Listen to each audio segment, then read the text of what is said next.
კიდევ ერთი საქმე, რომელშიც გიორგი ბაჩიაშვილი ფიგურირებს, დაკავებულია პენიტენციური დეპარტამენტის დირექტორის ყოფილი მოადგილე. გამოძიება ამტკიცებს, რომ ივლისში თანაინვესტირების ფონდის ყოფილი ხელმძღვანელის ცემა ინსცენირებული და წინასწარ შემუშავებული გეგმის ნაწილი იყო. საუბარია სხვა ციხიდან გადაყვანილ და ბაჩიაშვილის საკანში შესახლებულ პატიმარზე, რომელსაც კრიპტოვალუტების საქმეში ბრალდებული ფიზიკურ დავდასხმაში და ჯანმრთელობისთვის სერიოზული დაზიანებების მიყენებაში ადანაშაულებს. მაშინ ბაჩიაშვილი კლინიკაშიც მოხვდა.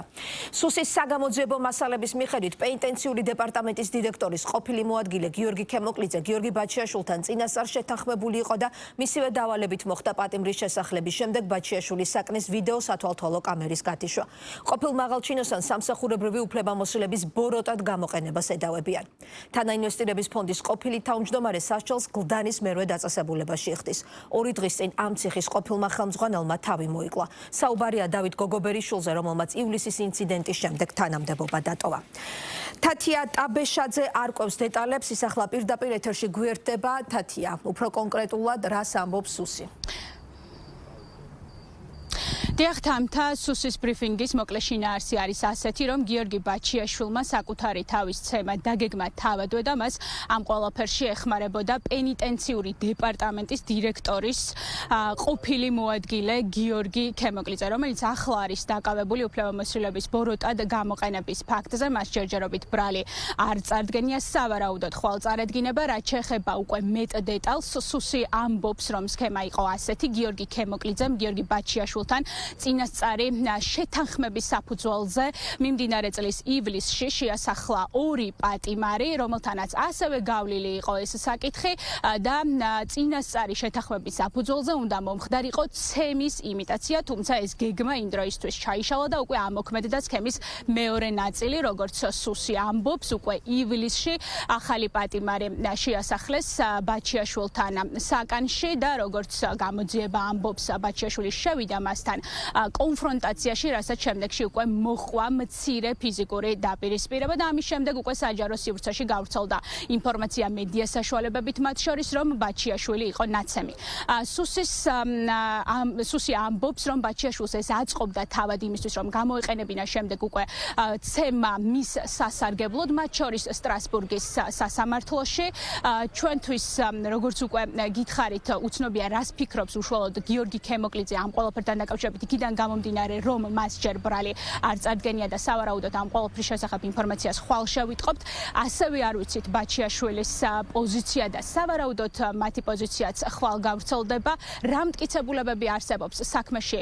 ამ დროისთვის ამაზე საუბარიც ჩვენ ნამდვილად არ შეგვიძლია, თუმცა სუსის მიერ გავრცელებულ ინფორმაციაში იკითხება რამდენიმე საეჭვო გარემოება, რომელზეც მათ შორის შენც თქვი, თამთა, რომ წაშლილია ვიდეო მასალები, მათ შორის ივნისში შესახლებული 2 პატიმრის შესახებ, წაშლილია თანაცხოვრების ეპიზოდებიც, როდესაც ისინი ცხოვრობდნენ უშუალოდ ბაჩიაშვილთან და აგრეთვე, როგორც სუსი ამბობს, არ არსებობს აი ამ ცემის ამსახველი ვიდეო მასალა, იქიდან გამომდინარე, რომ თავად გიორგი ქემოკლიძის ბრძანებით სამეთვალყურეო კამერები გაითიშა ცემამდე, ყოველ შემთხვევაში აი ამ ფიზიკურ დაპირისპირებამდე რამდენიმე ხნით ადრე. უფრო მეტ დეტალს ახლა ჩვენი მაყურებელი მოისმენს კომენტარის სახით.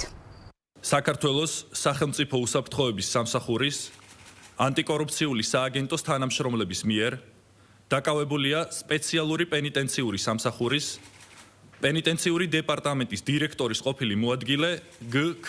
გქ-მ პატიმარ გიორგი ბაჩიაშვილთან წინასწარი შეთანხმებით მის საკანში შეიყვანა სპეციალურად შერჩეული 2 პატიმარი, რომლებსაც წინასწარი სცენარის მიხედვით გიორგი ბაჩიაშვილისთვის ფიზიკური ანგარიშწორების იმიტაცია უნდა მოეწყოთ, რისი განხორციელებაც იმ ეტაპზე ვერ მოახერხეს. გქ-მ ბოროტად გამოიყენა სამსახურებრივი უფლებამოსილება. კერძოდ, მისი ბრძანებით 2025 წლის ივნისში მერვე პენიტენციურ დაწესებულებაში მდებარე იმ საკანში, სადაც იმყოფებოდა მსჯავრდებული გიორგი ბაჩიაშვილი, ყოველგვარი აღრიცხვის, ეგრეთ წოდებული გატარების გარეშე შეასახლეს სხვა პენიტენციური დაწესებულებიდან გადმოყვანილი 2 პატიმარი ნჯ და იგ, რომლებმაც გიორგი ბაჩიაშვილთან ერთად აღნიშნულ საკანში დაჰყვეს 10 დღე.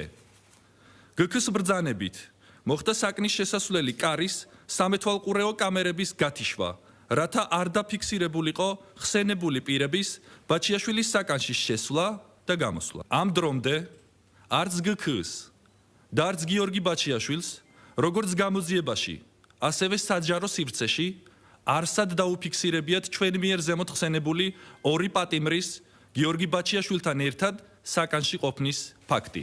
გარდა ამისა, 2025 წლის 11 ივლისს GK-ს ბრძანებით გიორგი ბაჩიაშვილის საკანში შეასახლეს ასევე სხვა პენიტენციური დაწესებულებიდან გადმოყვანილი პატიმარი KM, რის შემდეგაც საზოგადოებას პატიმარ ბაჩიაშვილის მხარემ აცნობა, რომ თითქოს ბაჩიაშვილის საკანში სხვა პატიმარმა სცემა.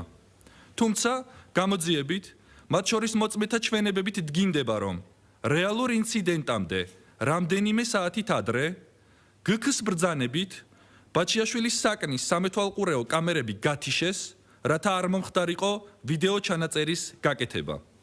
შესაბამისად, არ გამჟღავნებულიყო რა მოხდა რეალურად გიორგი ბაჩიაშვილის საკანში. ჩადენილი ქმედების გამო GK დაკავებულია სისხლის სამართლის კოდექსის 322 მუხლით, რაც სამსახურებრივი უფლებამოსილების ბოროტად გამოყენებას გულისხმობს.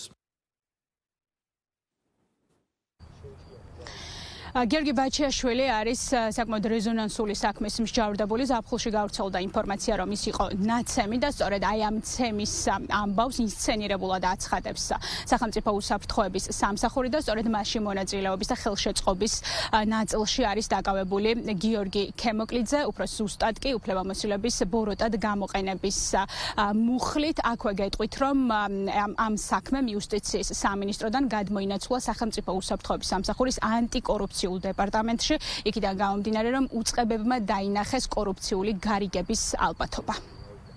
მადლობა, თათია ტაბეშაძე საუბრობდა პირდაპირ ეთერში.